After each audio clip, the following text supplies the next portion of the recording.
क्या आपने कभी यह सुना है कि शुक्रवार के दिन भगवान भोलेनाथ की एक ऐसी दिव्य कथा है जिसे सुनने भर से जीवन के सारे दुख स्वयं मिट जाएं।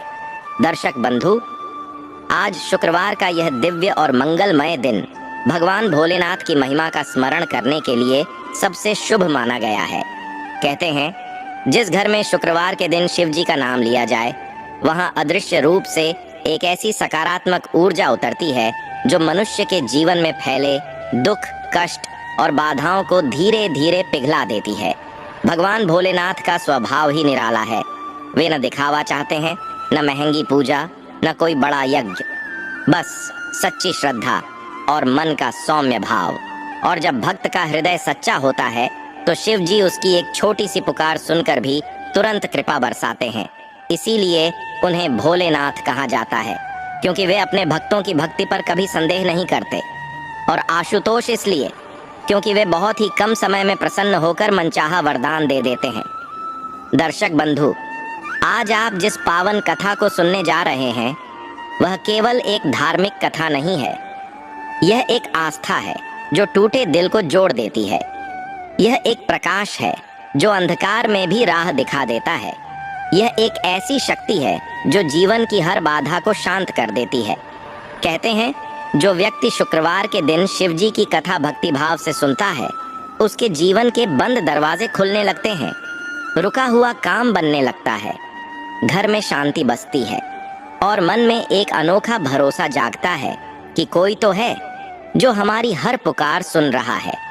तो आइए श्रद्धा के साथ बैठ जाएं, अपने मन में शिव जी का स्वरूप कल्पना करें और होठों पर धीरे से बोलें AUM नमः शिवाय, क्योंकि इसी मंत्र के साथ अब शुरू होती है भगवान भोलेनाथ की वह पावन कथा जो आपके जीवन को दिशा देगी, मन को शक्ति देगी और आपके घर में सुख समृद्धि की नई किरण लेकर आएगी। लेकिन दर्शक बंधु, आगे बढ़ने से पहले आपको एक अत्यंत गंभीर और महत्वपूर्ण बात जरूर बता दूं, जिसे हमारे प्राचीन धर्म ग्रंथों में विशेष रूप से शुक्रवार व्रत के संदर्भ में समझाया गया है।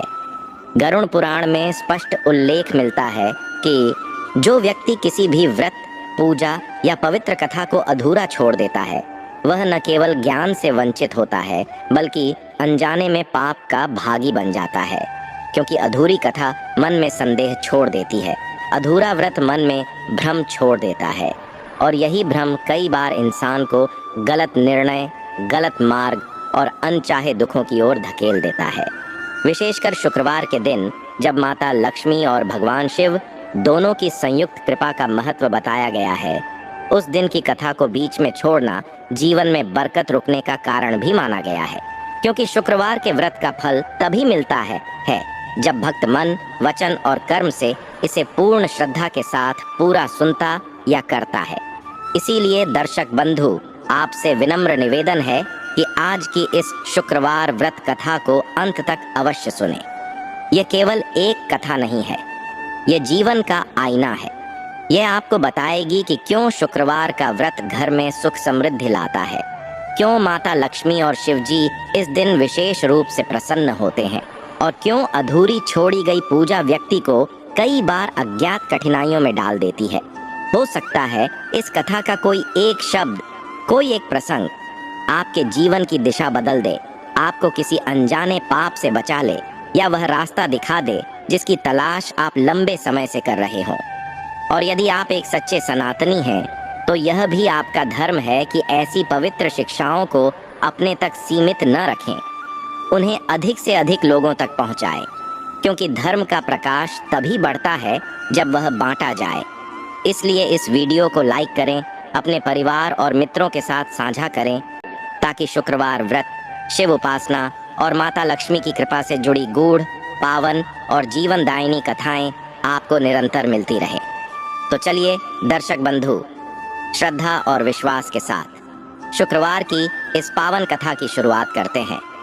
प्राचीन समय की बात है, भारतवर्ष के एक सुंदर और समृद्ध राज्य में राजा जय सिंह का शासन था। राजा जय सिंह स्वभाव से बड़े ही नेक, प्रजापालक और धर्म के मार्ग पर चलने वाले व्यक्ति थे। उनके राज्य में कभी भी अकाल नहीं पड़ता था और न ही कोई व्यक्ति भूखा सोता था। राजा जय सिंह का मानना था कि प्रजा की सेवा ही ईश्वर की सबसे बड़ी पूजा है। उनके दरबार में न्याय का डंका बजता था। राजा के पास एक बहुत ही बुद्धिमान और दूरदर्शी मंत्री थे जिनका नाम विदुर था। विदुर न केवल राजनीति के झांता थे बल्कि वे शास्त्रों और धर्म के भी गहरे जानकार थे। राजा जय सिंह जब भी किसी धर्म संकट में फंसते तो वे तुरंत मंत्री विदुर से परामर्श लेते और विदुर अपनी बुद्धिमत्ता से उस समस्या का समाधान निकाल देते थे।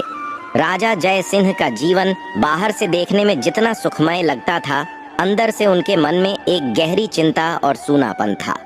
उनके पास धन दौलत, हाथी घोड़े और विशाल सेना थी, लेकिन उनके कोई संतान नहीं थी। राजा जय सिंह और उनकी पत्नी महारानी देवयानी इस बात को लेकर बड़े दुखी रहते थे। महारानी देवयानी भगवान शिव की परम भक्त थीं। वे हर सोमवार और शुक्रवार को भोलेनाथ का विशेष पूजन करती थीं और केवल एक ही प्रार्थना करती थीं कि उनके राज्य को एक उत्तराधिकारी मिल जाए। राजा जय सिंह की आयु बढ़ती जा रही थी और उन्हें यह डर सताने लगा था कि उनके बाद इस विशाल राज्य का क्या होगा। क्या कोई बाहरी शत्रु उनके राज्य पर कब्जा कर लेगा? क्या उनकी प्रजा अनाथ हो जाएगी? एक दिन राजा जय सिंह ने अपने मन की व्यथा मंत्री विदुर को बताई। विदुर ने राजा की बात शांति से सुनी और कहा, हे राजन, आप निराश न हो। महादेव की कृपा से असंभव भी संभव हो जाता है। हमारे राज्य के उत्तर में स्थित घने वनों में एक सिद्ध महात्मा रहते हैं जो भगवान शिव के अनन्य भक्त हैं। हमें उनके पास जाकर अपनी समस्या बतानी चाहिए। मुझे विश्वास है कि भोलेनाथ कोई न कोई रास्ता अवश्य निकालेंगे। राजा जय सिंह को विदुर की बात में आशा की किरण दिखाई दी। अगले ही दिन राजा जय सिंह महारानी देवयानी और मंत्री विदुर के साथ उस वन की ओर निकल पड़े। रास्ता बहुत कठिन और पत्थरीला था, लेकिन राजा और रानी के मन में श्रद्धा थी, इसलिए वे बिना रुके चलते रहे। आश्रम पहुंचकर उन्होंने देखा कि एक तेजवान साधु धूनी रमाए बैठे हैं। राजा और रानी ने उनके चरणों में दंडवत प्रणाम किया। साधु ने अपनी आंखें खोली और राजा के चेहरे पर छिपे दुख को पढ़ लिया। बिना राजा के कुछ कहे ही साधु बोले, राजन, मैं तुम्हारे मन की पीड़ा जानता हूँ। तुम संतान सुख से वंचित हो, लेकिन चिंता मत करो। भगवान भोलेनाथ ने तुम्हारी और महारानी की भक्ति स्वीकार कर ली है। साधु ने अपनी झोली से भभूत निकालकर राजा और रानी को दी और कहा, इसका सेवन करो और नियमित रूप से शुक्रवार के दिन भगवान शिव का जलाभिषेक करो। तुम्हें 2 पुत्रों की प्राप्ति होगी, लेकिन याद रखना, दोनों के भाग्य और कर्म एक दूसरे से बिल्कुल अलग होंगे। साधु के आशीर्वाद से कुछ समय बाद महारानी देवयानी गर्भवती हुई और पूरे राज्य में खुशी की लहर दौड़ गई। समय पूरा होने पर महारानी एक ने 2 जुड़वां पुत्रों को जन्म दिया। बड़े पुत्र का नाम रखा गया प्रभात सिंह और छोटे पुत्र का नाम रखा गया देवेंद्र सिंह। पूरे राज्य में उत्सव मनाया गया। राजा जय सिंह ने गरीबों को स्वर्ण मुद्राएं दान की और मंदिरों में विशेष पूजा करवाई।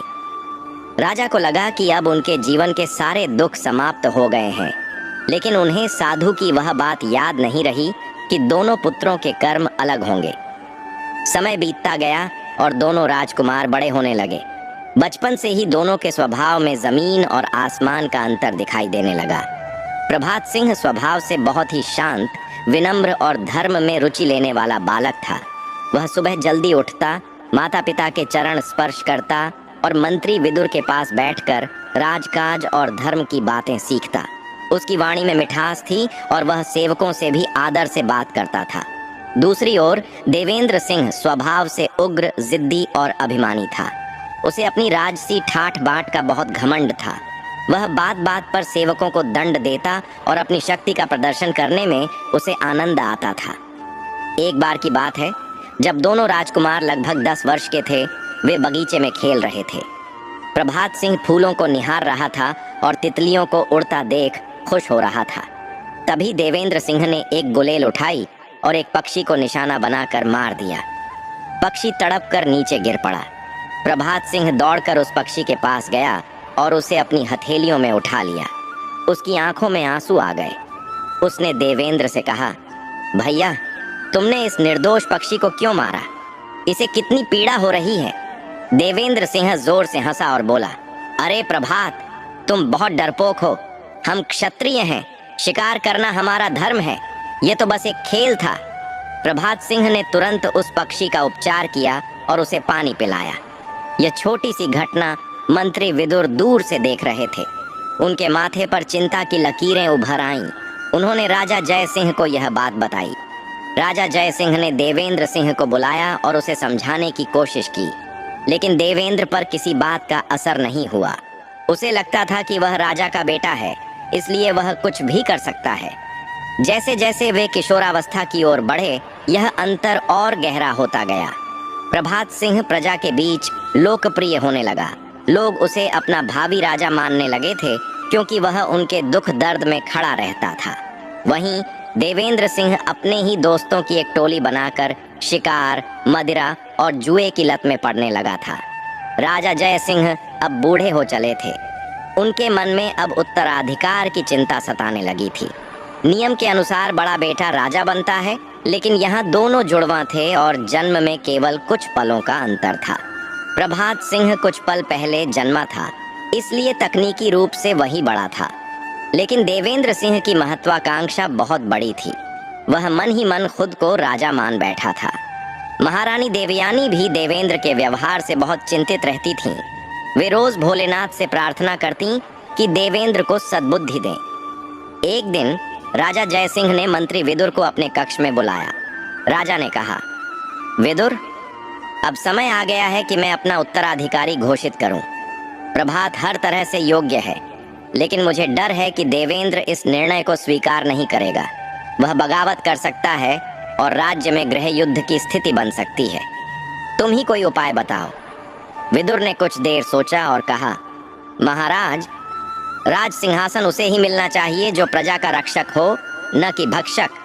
लेकिन देवेंद्र सिंह को समझाने के लिए हमें एक परीक्षा लेनी होगी। उस परीक्षा के माध्यम से पूरे राज्य के सामने यह सिद्ध हो जाएगा कि असली राजा बनने के योग्य कौन है। राजा जय सिंह ने पूछा, कैसी परीक्षा विदुर? विदुर ने एक योजना बताई। उन्होंने कहा, महाराज, आप दोनों राजकुमारों को बुलाएं और उनसे कहें कि राज्य के सीमावर्ती इलाकों में कुछ विद्रोह हो रहा है और वहां डाकुओं का आतंक बढ़ गया है। आप दोनों को अलग अलग दिशाओं में भेजें।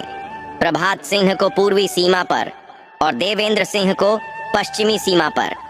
हम देखेंगे कि वे उस समस्या को कैसे सुलझाते हैं। जो राजकुमार कम से कम हिंसा और बुद्धिमानी से शांति स्थापित करेगा, वही गद्दी का असली हकदार होगा। राजा को यह सुझाव बहुत पसंद आया।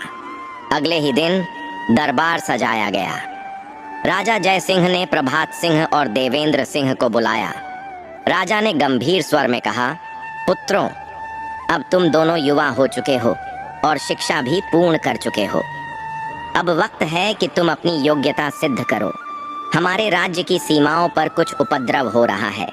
मैं चाहता हूं कि तुम दोनों जाकर वहां शांति स्थापित करो। प्रभात, तुम पूर्व की ओर जाओगे और देवेंद्र, तुम पश्चिम की ओर। याद रहे, मुझे परिणाम चाहिए, लेकिन प्रजा को कष्ट नहीं होना चाहिए। देवेंद्र सिंह की आंखों में चमक आ गई। उसने सोचा कि यह तो शक्ति दिखाने का बेहतरीन मौका है। उसने तुरंत अपनी तलवार निकाली और गर्व से बोला, पिताजी, आप निश्चिंत रहें। मैं उन विद्रोहियों का सिर काटकर आपके चरणों में ला रखूंगा।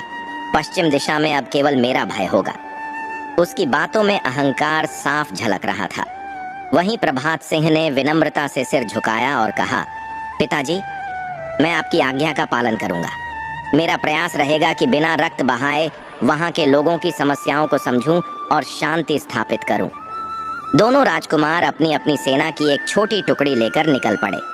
देवेंद्र सिंह अपने साथ राज्य के सबसे क्रूर सैनिकों को ले गया, जबकि प्रभात सिंह ने अपने साथ कुछ अनुभवी और धैर्यवान सैनिकों को चुना। साथ ही प्रभात सिंह ने मंत्री विदुर से कुछ धन और अनाज भी ले लिया, यह सोचकर कि शायद वहां के लोगों को इसकी जरूरत हो। यात्रा शुरू हुई। देवेंद्र सिंह का काफिला जिस गांव से गुजरता, वहां के लोग डर के मारे अपने घरों के दरवाजे बंद कर लेते। उसके सैनिक खेतों को रौंदते हुए और लोगों को डराते हुए आगे बढ़ रहे थे। देवेंद्र को इसमें बड़ा आनंद आ रहा था। उसे लग रहा था कि यही राजसी ठाठ है। दूसरी ओर प्रभात सिंह का काफिला बहुत शांति से आगे बढ़ रहा था। रास्ते में जहां भी रात होती, प्रभात सिंह गांव के मुखिया से मिलता, उनकी समस्याओं को सुनता और सैनिकों को सख्त निर्देश देता कि किसी भी ग्रामवासी को कोई परेशानी न हो। लोग प्रभात सिंह के व्यवहार को देखकर चकित थे। उन्हें विश्वास ही नहीं हो रहा था कि यह कोई राजकुमार है। वे उसे आशीर्वाद देते। देवेंद्र सिंह जब पश्चिमी सीमा पर पहुंचा तो उसने देखा कि वहां के कुछ कबीले राज्य के नियमों का पालन नहीं कर रहे थे। उसने बिना किसी बातचीत के, बिना कारण जाने सीधे आक्रमण का आदेश दे दिया। उसके सैनिकों ने कबीले की बस्ती में आग लगा दी। चीख पुकार मच गई। बच्चे रोने लगे, महिलाएं भागने लगीं। कबीले के लोगों ने भी हथियार उठा लिए। एक भीषण लड़ाई शुरू हो गई। देवेंद्र सिंह अपनी तलवार से लोगों को काट रहा था। उसे लगा कि वह जीत रहा है, लेकिन उसे यह नहीं पता था कि उसने उन लोगों के मन में अपने लिए और राजा के लिए नफरत का बीज बो दिया है। वह विद्रोह को दबा नहीं रहा था, बल्कि उसे और भड़का रहा था। वहीं पूर्वी सीमा पर पहुंचकर प्रभात सिंह ने देखा कि वहां के लोग डाकू नहीं थे, बल्कि अकाल के सताए हुए किसान थे, जिन्होंने भूख से तंग आकर हथियार उठाए थे।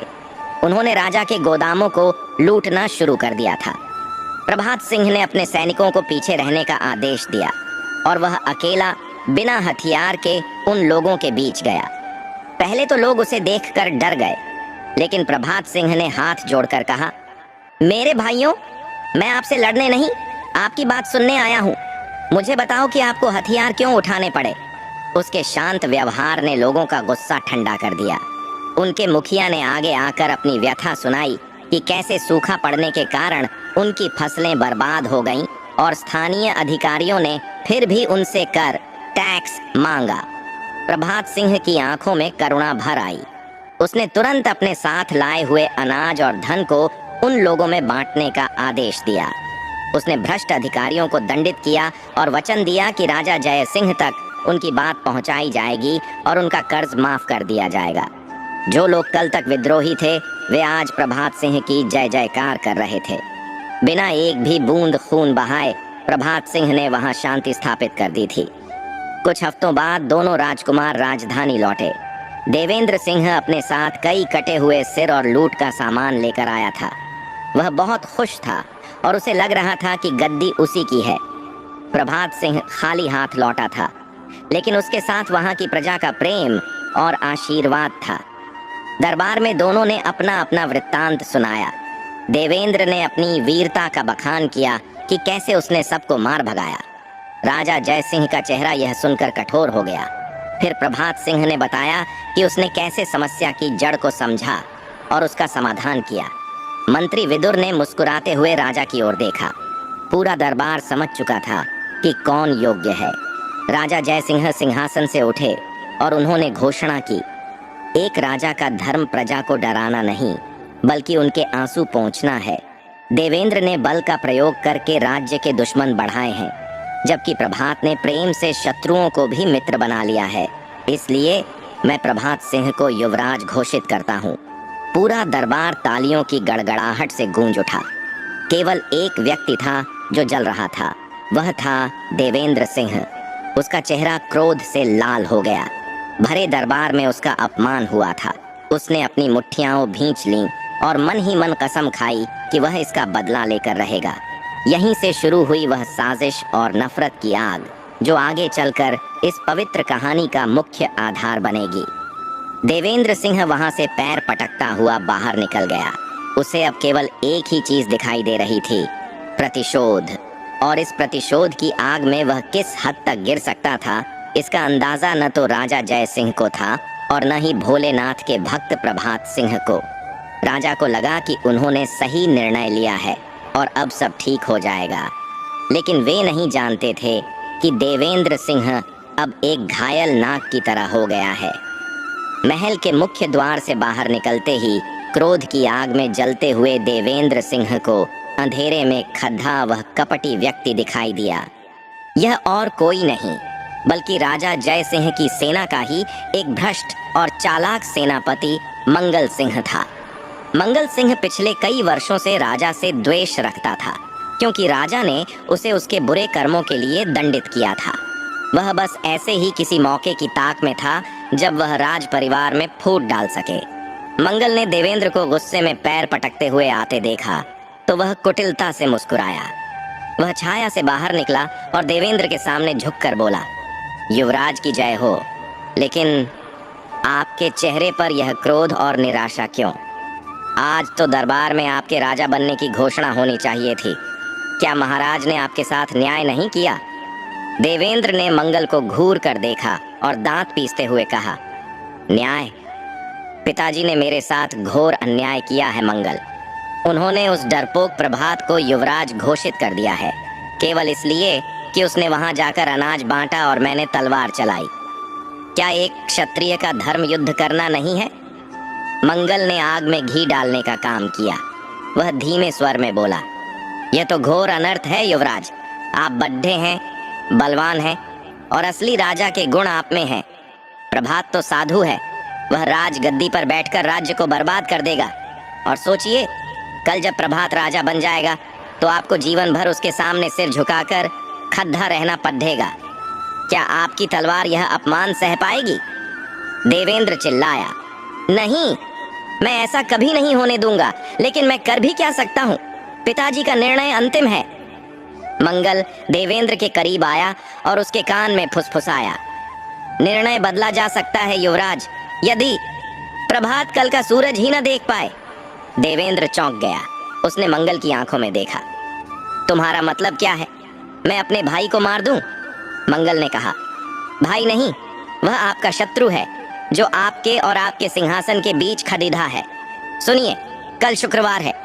मुझे पता है कि राजकुमार प्रभात हर शुक्रवार को नगर के बाहर स्थित एकांत वाले शिव मंदिर में पूजा करने जाते हैं।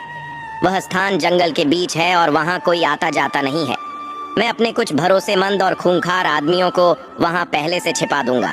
आपको बस इतना करना है कि प्रभात को अकेले वहां ले जाएं, बाकी काम मेरे आदमी कर देंगे। देवेंद्र का दिल जोर से ढका।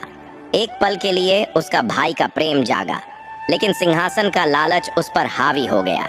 उसकी आंखों में एक भयानक चमक आ गई। उसने मंगल से कहा, योजना पक्की है। कल सुबह मैं प्रभात को लेकर वहां आऊंगा, लेकिन याद रखना, काम पक्का होना चाहिए, उसका बचना नामुमकिन होना चाहिए। मंगल ने कुटिल हंसी के साथ कहा, आप निश्चिंत रहें भावी महाराज, कल का सूर्योदय प्रभात सिंह का आखिरी सूर्योदय होगा। पूरी रात देवेंद्र करवटें बदलता रहा। सुबह होते ही उसने अपने चेहरे पर झूठे पश्चाताप का मुखौटा पहन लिया। वह सीधा प्रभात सिंह के कक्ष में 10 बजे पहुंचा। गया। प्रभात उस समय भगवान भोलेनाथ की आराधना कर रहा था। पूजा समाप्त होते ही देवेंद्र उसके चरणों में गिर पड़ा और फूट फूट कर रोने का नाटक करने लगा। भैया, मुझे क्षमा कर दो, देवेंद्र ने रोते हुए कहा। प्रभात सिंह, जो स्वभाव से बहुत सरल और कोमल हृदय का था, वह अपने छोटे भाई को इस तरह रोता देख विचलित हो गया। उसने तुरंत देवेंद्र को उठाया और गले लगा लिया। यह क्या कर रहे हो देवेंद्र? तुम मेरे भाई हो, तुमसे कैसी नाराजगी? देवेंद्र ने सिसकते हुए कहा, भैया, कल दरबार में सत्ता के लोभ ने मुझे अंधा कर दिया था। मैंने आपका अपमान किया, पिताजी का दिल दुखाया। मुझे रात भर नींद नहीं आई। मैं अपने पापों का प्रायश्चित करना चाहता हूँ। आज शुक्रवार है। मैं चाहता हूँ कि हम दोनों भाई बिना किसी सैनिक या मंत्री के उस पुराने वन वाले शिव मंदिर में जाएं और साथ में महादेव का अभिषेक करें। क्या आप मेरे साथ चलेंगे? इससे मेरे मन को शांति मिलेगी।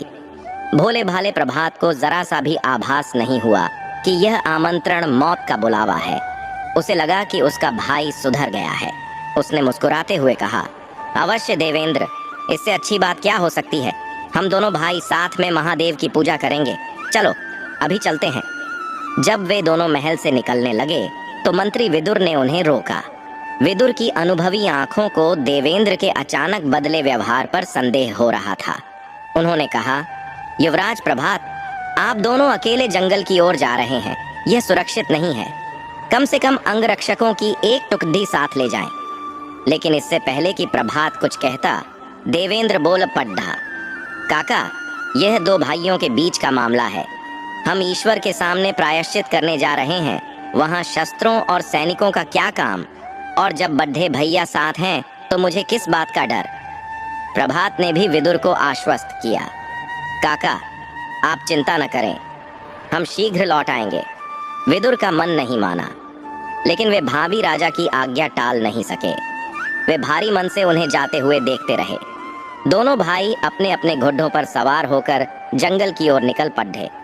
रास्ता बहुत सुहाना था, पक्षी चहचहा रहे थे, लेकिन देवेंद्र के मन में कपट का बवंडर चल रहा था। जैसे जैसे वे घने जंगल में उस पुराने मंदिर के करीब पहुंच रहे थे, सन्नाटा बढ़ता जा रहा था। मंदिर एक पहाड़ी के किनारे पर स्थित था, जिसके नीचे एक बहुत गहरी और तेज बहाव वाली नदी बहती थी। नदी की गर्जना ऊपर तक सुनाई दे रही थी। मंदिर के प्रांगण में पहुंचकर दोनों ने घोड़े रोके। वहां एकदम सन्नाटा था। प्रभात सिंह ने घोड़े से उतरकर मंदिर की ओर हाथ जोड़े और कहा, कितना शांत और पवित्र स्थान है यह देवेंद्र। यहाँ भगवान का वास साक्षात अनुभव होता है। देवेंद्र ने पीछे से अपनी कमर पर बंधी तलवार पर हाथ रखा और व्यंग्य भरी हंसी हंसा। हाँ भैया, यह स्थान सचमुच बहुत शांत है, हमेशा की नींद सोने के लिए। प्रभात सिंह ने चौंक कर पीछे मुद्दा, यह तुम क्या कह रहे हो देवेंद्र? तभी देवेंद्र ने एक विशेष सीटी बजाई। सीटी की आवाज गूंजते ही मंदिर के खंडहरों और झादियों के पीछे से मंगल सिंह के 6 नकाबपोश गुंडे नंगी तलवारें लेकर बाहर निकल आए। उन्होंने प्रभात सिंह को चारों तरफ से घेर लिया।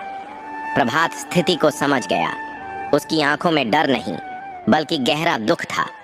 उसने देवेंद्र की आंखों में देखा और कहा, तो यह तुम्हारा प्रायश्चित है देवेंद्र।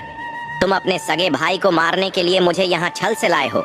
धिक्कार है तुम पर। अगर तुम्हें राजपाट चाहिए था तो मांग लेते, मैं खुशी खुशी दे देता। इसके लिए भाई के खून से हाथ रंगने की क्या जरूरत थी? देवेंद्र ने चिल्लाकर कहा, मुझे तुम्हारा त्याग नहीं चाहिए, मुझे मेरा अधिकार चाहिए जिसे तुमने छल से छीना है। मंगल के आदमियों, इसे खत्म कर दो। गुंडे प्रभात पर टूट पड़े।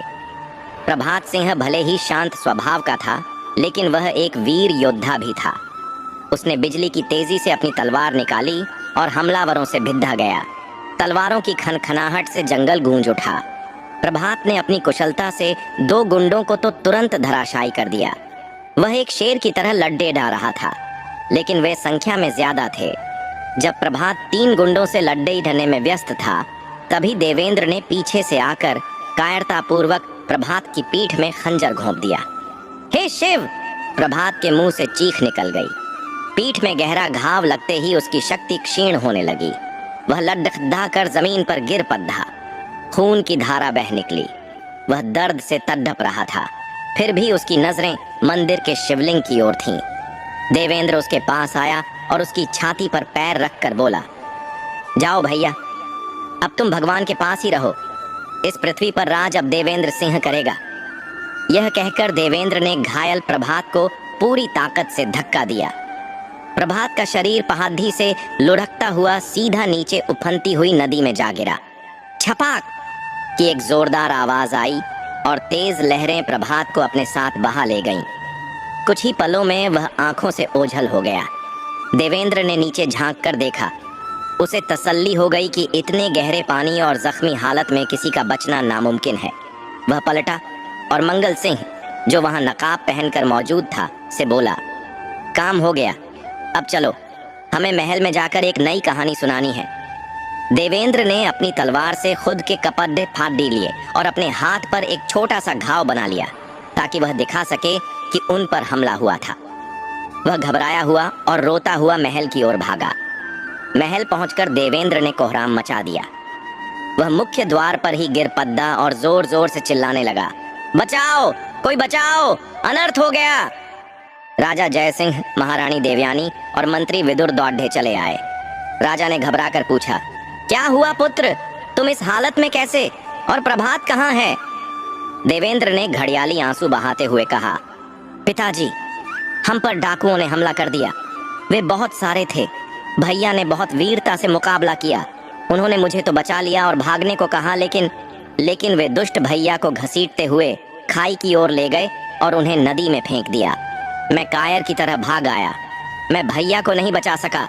यह सुनते ही महारानी देवयानी के मुख से एक चीख निकली और वे अचेत होकर गिर पड़ी।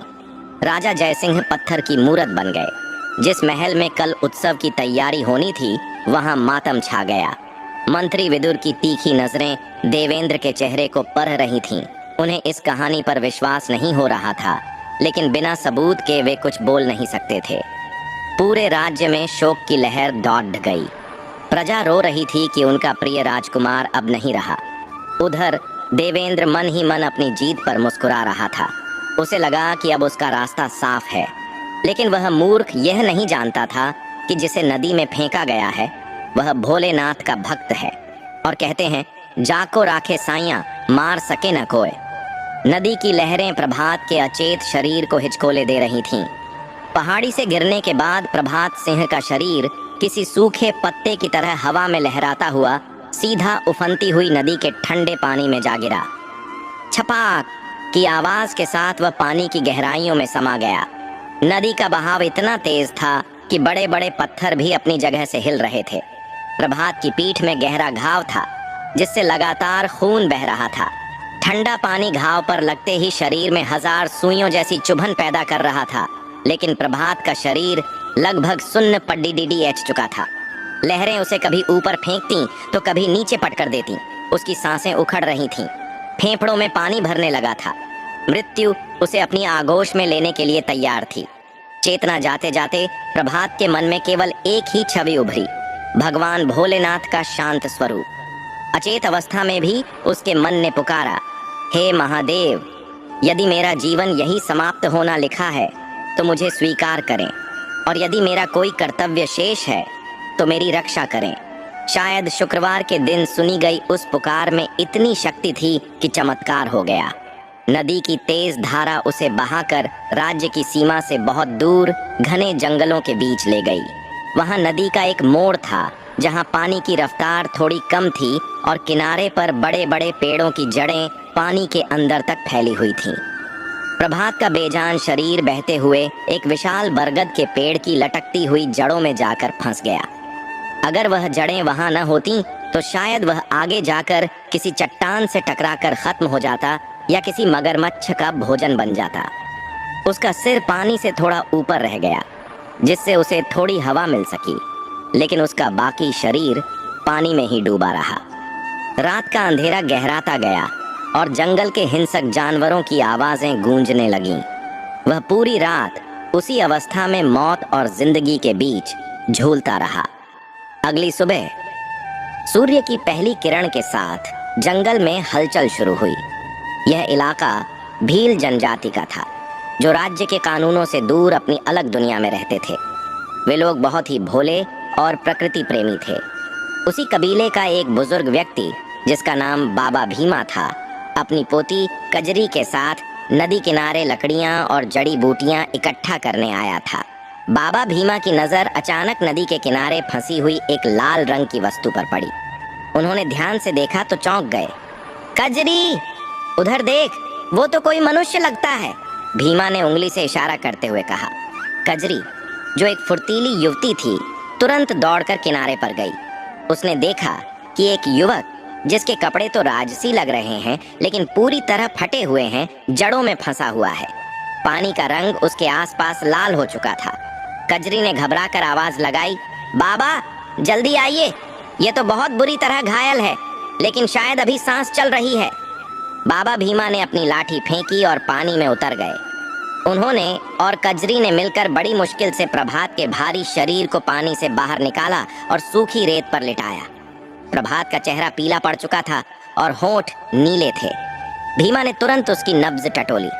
बहुत धीमी लेकिन धड़कन चल रही थी। भीमा ने उसकी पीठ देखी तो सिहर उठे। खंजर का घाव गहरा था और मांस फट चुका था। भीमा, जो जंगल की जड़ी बूटियों के ज्ञानी थे, समझ गए कि अगर तुरंत उपचार नहीं मिला तो यह युवक नहीं बचेगा। उन्होंने कजरी से कहा, बेटी, ये कोई साधारण सैनिक नहीं लगता। इसके गले में पड़ी रुद्राक्ष की माला बता रही है कि यह शिव का भक्त है।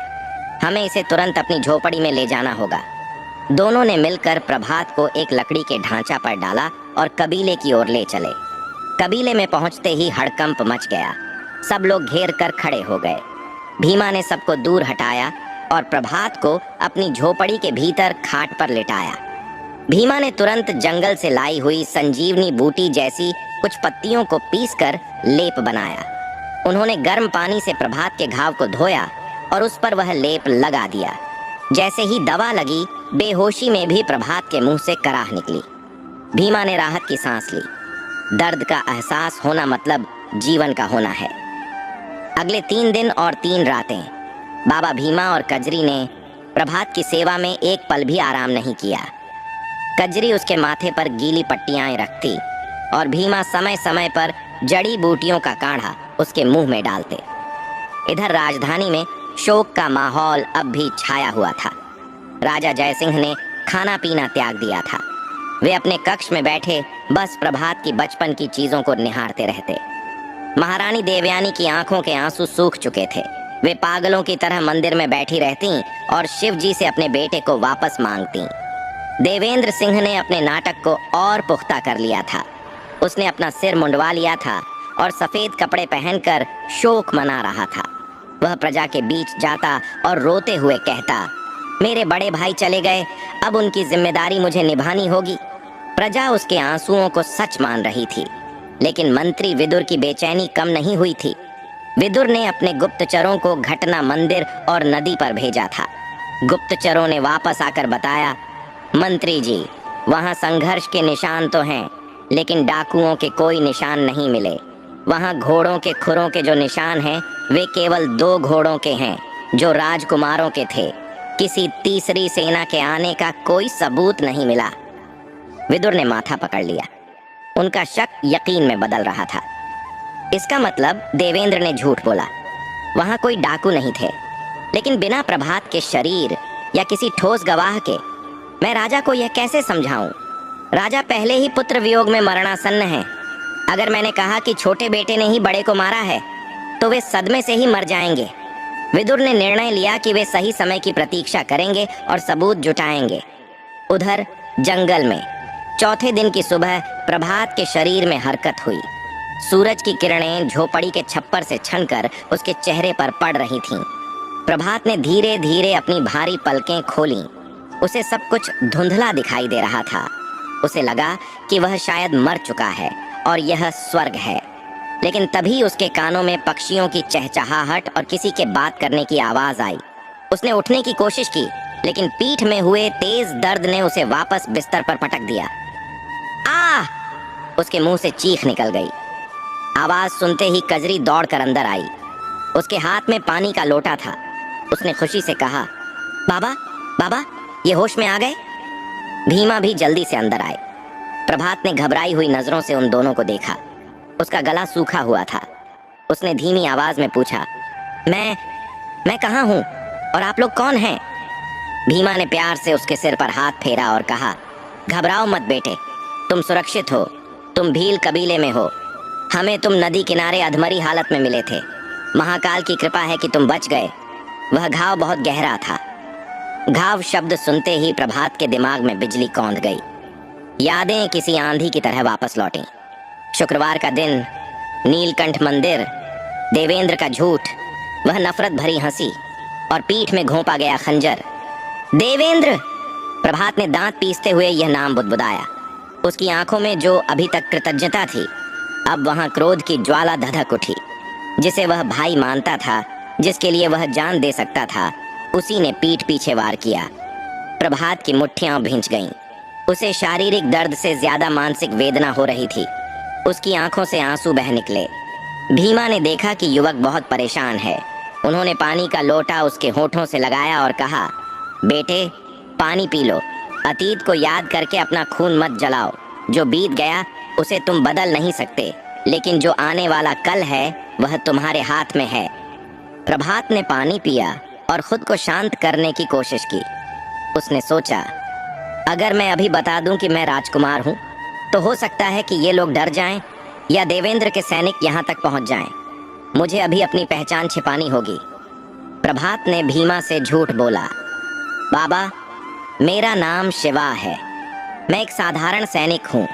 डाकुओं ने मुझ पर हमला कर दिया था और मुझे नदी में फेंक दिया। भीमा, जो दुनिया देख चुके थे, उन्होंने प्रभात की आंखों में छिपे राज को भांप लिया। वे जानते थे कि साधारण सैनिक की त्वचा इतनी कोमल और भाषा इतनी शुद्ध नहीं होती, लेकिन उन्होंने कुरेदना ठीक नहीं समझा। उन्होंने कहा, ठीक है शिवा, तुम जो भी हो, अब तुम हमारे मेहमान हो। जब तक तुम पूरी तरह ठीक नहीं हो जाते, तुम यहीं रहोगे। दिन बीतते गए। प्रभात धीरे धीरे स्वस्थ होने लगा। कबीले का जीवन सादा लेकिन कठिन था। प्रभात ने देखा कि ये वनवासी कितने स्वाभिमानी और मेहनती हैं। वह भी उनके साथ काम में हाथ बंटाने लगा, लेकिन उसका लक्ष्य कुछ और था। वह रोज नदी किनारे जाकर घंटों बैठता और राजधानी की दिशा में देखता रहता। एक शाम जब प्रभात और भीमा आग के पास बैठे थे, तो कबीले का एक युवक शहर से सामान बेचकर लौटा। वह बहुत उत्साहित था। उसने बताया, अरे सुनिए, शहर में तो बड़ा जश्न होने वाला है। राजा जय सिंह ने घोषणा की है कि अगले पूर्णिमा को राजकुमार देवेंद्र सिंह का राज्याभिषेक होगा। उन्हें नया राजा बनाया जाएगा। यह खबर सुनते ही प्रभात के हाथ से लकड़ी का टुकड़ा गिर गया। राज्याभिषेक? उसके मुंह से निकला। हाँ, उस युवक ने कहा, सुना है बड़े राजकुमार की मृत्यु हो गई थी, इसलिए अब छोटे राजकुमार राजा बनेंगे। लेकिन लोग खुश नहीं हैं। कहते हैं छोटा राजकुमार बहुत क्रूर है। प्रभात का खून खौल उठा। देवेंद्र न केवल उसे मारना चाहता था, बल्कि अब वह उस गद्दी पर भी बैठना चाहता था जिसका उपयोग वह प्रजा के दमन के लिए करेगा। प्रभात को अपने पिता और माता की चिंता होने लगी। वह समझ गया कि अब उसके पास समय कम है। उसे पूर्णिमा से पहले राजधानी पहुंचना होगा और इस अन्याय को रोकना होगा। लेकिन वह अकेला था, निहत्था था और कमजोर भी। देवेंद्र के पास पूरी सेना थी।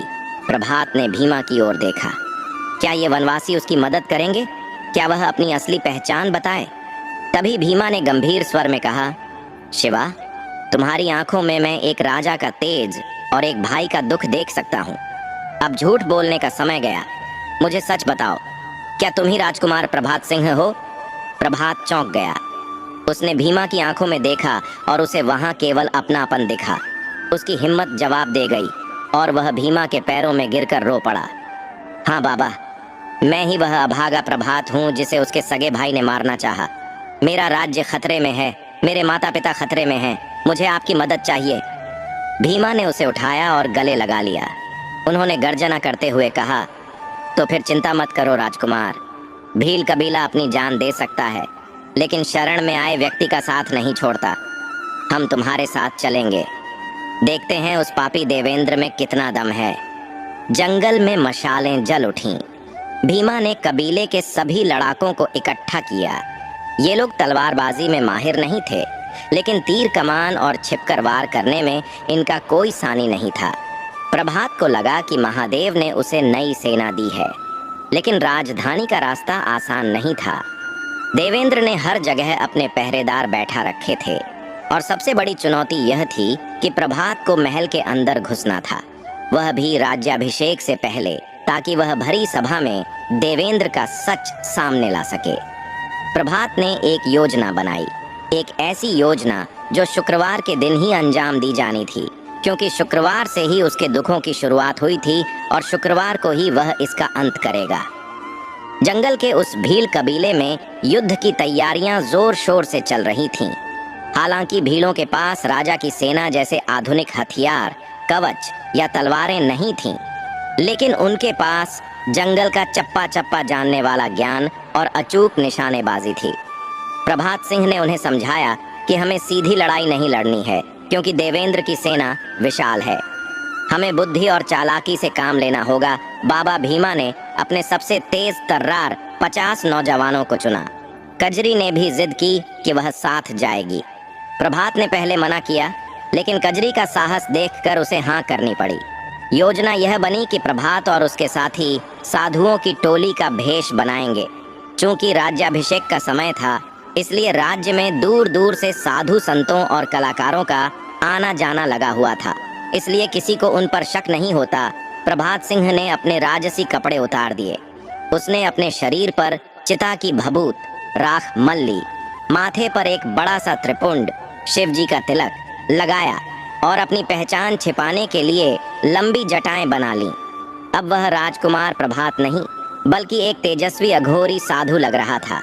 उसकी आंखों में प्रतिशोध की आग और चेहरे पर शिव जैसी शांति थी। शुक्रवार की सुबह होने वाली थी, जिस दिन राज्याभिषेक तय था। प्रभात और भीलों की टोली ने जंगल से निकलकर राजधानी विजयनगर की ओर कूच किया। जैसे जैसे वे राजधानी के करीब पहुंच रहे थे, प्रभात का दिल भारी होता जा रहा था। जिस राज्य में कभी खुशियों के गीत गाए जाते थे, आज वहां एक अजीब सा सन्नाटा था। लोग डर के साए में जी रहे थे। खेतों में काम करने वाले किसान उदास थे। गलियों में बच्चे खेल नहीं रहे थे। जगह जगह देवेंद्र के सैनिक पहरा दे रहे थे और लोगों को डरा धमका रहे थे। यह देखकर प्रभात का खून खौल उठा।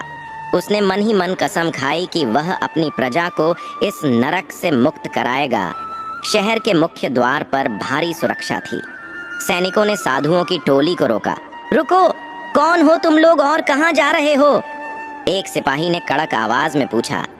प्रभात सिंह साधु के भेष में आगे आया। उसने अपनी आवाज भारी करते हुए कहा, हम महाकाल के भक्त हैं, उज्जैन से आए हैं।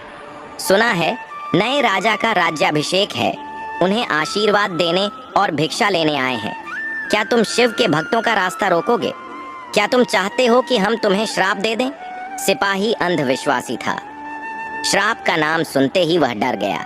उसने तुरंत हाथ जोड़ ली और कहा, नहीं नहीं महाराज, क्षमा करें, आप अंदर जा सकते हैं।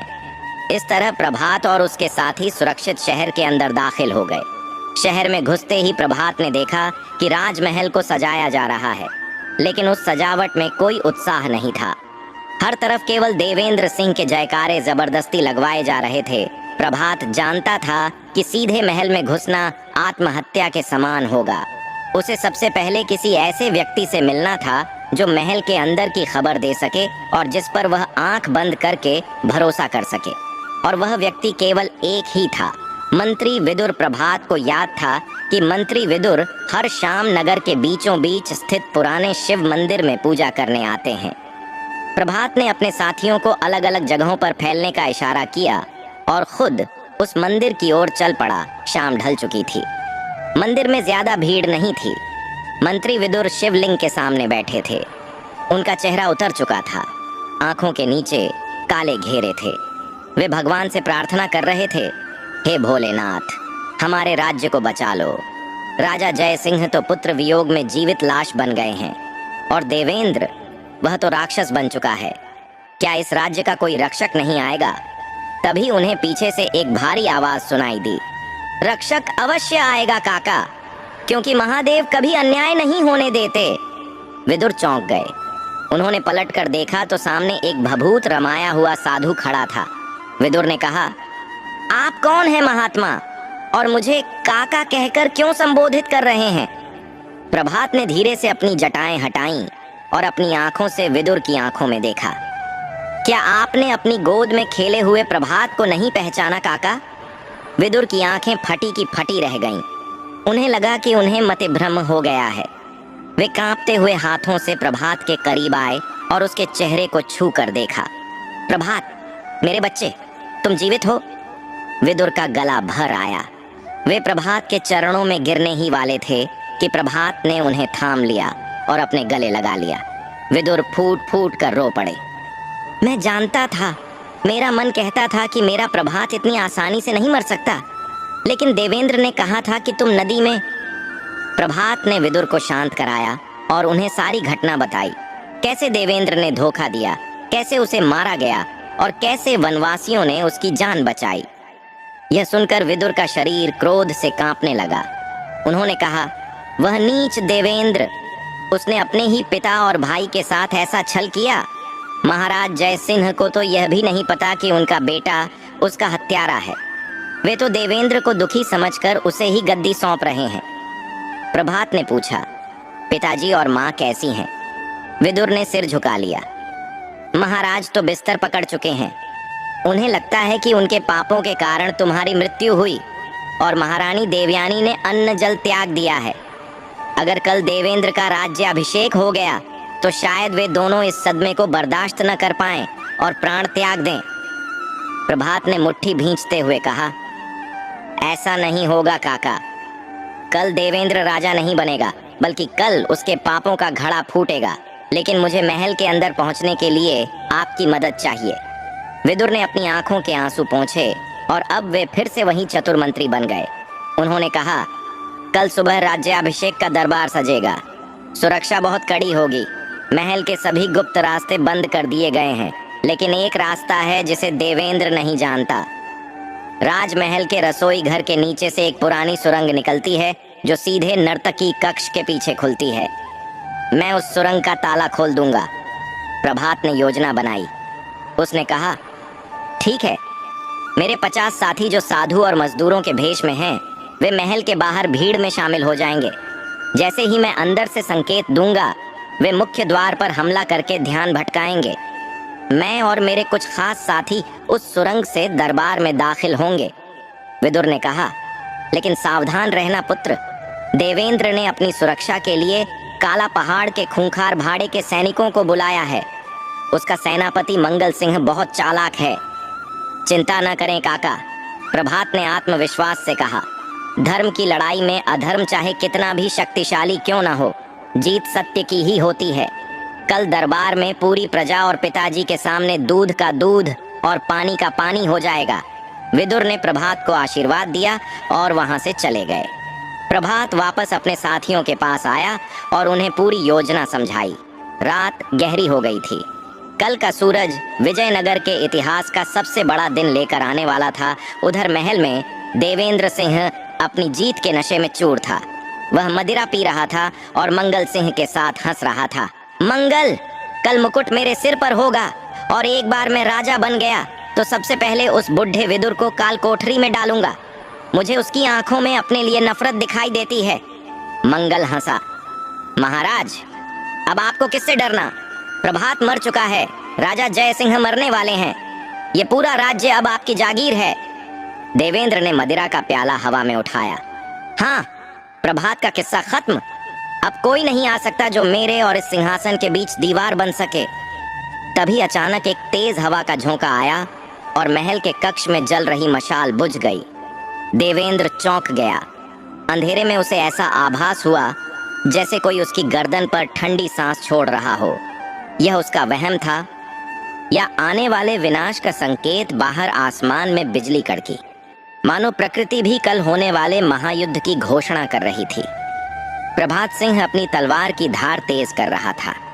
उसकी आंखों में नींद नहीं थी, केवल लक्ष्य था। कल उसे अपने भाई से नहीं बल्कि एक अपराधी से लड़ना था। शुक्रवार की सुबह विजयनगर के राजमहल में नगाड़े बज रहे थे, लेकिन उनकी आवाज में कोई खुशी नहीं थी। पूरा दरबार खचाखच भरा हुआ था। ऊंचे सिंहासन पर राजा जय सिंह और महारानी देवयानी बैठे थे। दोनों की आंखें पत्थराई हुई थीं, मानो शरीर वहां हो लेकिन आत्मा कहीं और। उनके ठीक सामने देवेंद्र सिंह खड़ा था, जिसने कीमती रेशमी वस्त्र और ढेर सारे आभूषण पहन रखे थे। उसके चेहरे पर विजय की कुटिल मुस्कान थी। राजपुरोहित ने मंत्रोच्चार शुरू किया। वह पल आ गया था जब राजा जय सिंह को अपने हाथों से वह शाही मुकुट उतारकर देवेंद्र के सिर पर रखना था।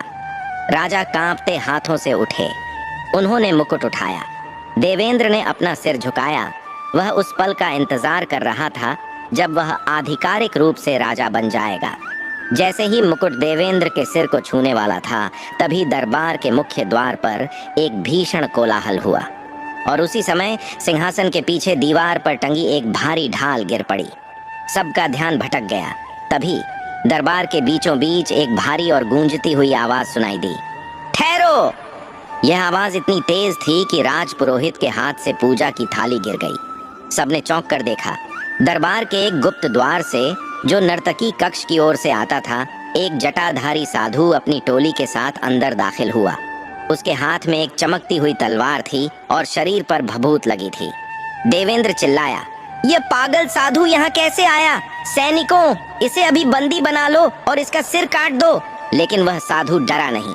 वह शेर की चाल चलता हुआ आगे बढ़ा और उसने जोर से कहा, अपनी तलवारों को म्यान में रखो सैनिकों।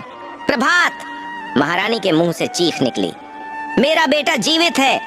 देवेंद्र का चेहरा ऐसे सफेद पड़ गया जैसे किसी ने उसका सारा खून निचोड़ लिया हो। वह पीछे हटते हुए हकलाया, नहीं, यह नहीं हो सकता। तुम तो मर चुके थे। मैंने खुद तुम्हें नदी में। घबराहट में देवेंद्र के मुंह से सच निकल ही गया। प्रभात ने क्रोधित स्वर में कहा, हाँ देवेंद्र, तुमने मुझे मारने में कोई कसर नहीं छोड़ी थी। तुमने सगे भाई के पीठ में खंजर घोंपा, उसे नदी में फेंक दिया, लेकिन तुम भूल गए कि जिसे महाकाल रखना चाहे उसे काल भी नहीं मार सकता। प्रभात ने राजा जय सिंह की ओर देखा और कहा, पिताजी, यह देवेंद्र कोई रक्षक नहीं, भक्षक है। इसने सत्ता के लालच में मेरी हत्या का षड्यंत्र रचा और आपसे झूठ बोला कि डाकुओं ने हमला किया था, और इसमें इसका साथ दिया आपके सेनापति मंगल सिंह ने। प्रभात के इशारा करते ही भील योद्धाओं ने भीड़ में छिपे मंगल सिंह को दबोच लिया और उसे घसीटते हुए राजा के सामने पटक दिया। मंगल सिंह डर के मारे कांप रहा था। उसने तुरंत सब उगल दिया। महाराज दया, ये सब राजकुमार देवेंद्र की योजना थी। उन्होंने ही मुझे लालच दिया था। राजा जय सिंह का दुख अब ज्वाला बन चुका था। उन्होंने देवेंद्र की ओर देखा। धिक्कार है तुम पर देवेंद्र। मैंने एक सांप को अपनी गोद में पाला था। तू मेरा पुत्र कहलाने के लायक नहीं है। देवेंद्र अब घिर चुका था। उसे लगा कि अब बचने का कोई रास्ता नहीं है, तो उसने अपनी तलवार खींच ली। मैं हार नहीं मानूंगा, यह सिंहासन मेरा है। वह पागलों की तरह प्रभात की ओर दौड़ा। प्रभात तैयार था। दोनों भाइयों के बीच दरबार में ही तलवारबाजी शुरू हो गई, लेकिन इस बार प्रभात घायल नहीं था और न ही धोखे में था। प्रभात की तलवार बिजली की तरह चल रही थी। केवल 2 ही वार में प्रभात ने देवेंद्र की तलवार को हवा में उछाल दिया और अपनी तलवार की नोक देवेंद्र की गर्दन पर रख दी। देवेंद्र घुटनों के बल गिर पड़ा।